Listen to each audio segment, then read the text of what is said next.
This is The Big Story presented by herbchambers.com. This is Christopher Muther, style writer for the Boston Globe. I was feeling like a royal party pooper for not being excited about the royal wedding.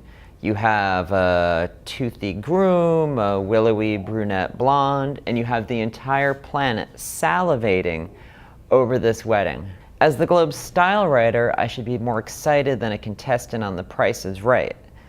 But the truth is, I could give a rat's whisker about this whole wedding. And it's not just because I have to get up at 4 in the morning to cover this royal spectacle, although that's a big part of it. If I hear one more thing about a commemorative souvenir or that blue engagement ring, I will choke myself with a scone, personally. Why on earth couldn't these two elope? The worst part is I've received hundreds of emails from companies shamelessly trying to tie their products to the royal wedding. My favorite and most offensive is a comb that promises to regenerate hair growth because William needs to regenerate his balding head for his wedding day. I have fewer manners than a feral cat, and even I know that's inappropriate. I no longer feel quite as bad about the royal wedding and my dislike of it because I found that I'm far from the only American who feels the same way.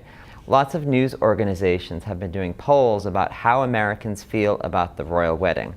One poll found that only 4% of Americans are interested in anything to do with the royal wedding, and another 9% are interested only to see if the union will last.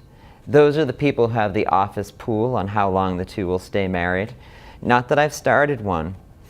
Another survey, which is my favorite, said 39% of Americans would rather have a root canal than watch the ceremony. I feel the same way. I think at least I wouldn't have to get up at 4 in the morning to have a root canal. What people are most interested in is Kate Middleton's dress.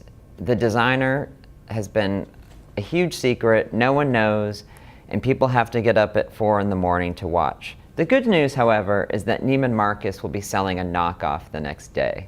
What I don't understand is that we fought for our independence from the British more than 200 years ago. Why on earth are we still under their rule? For the Boston Globe, this is Christopher Muther.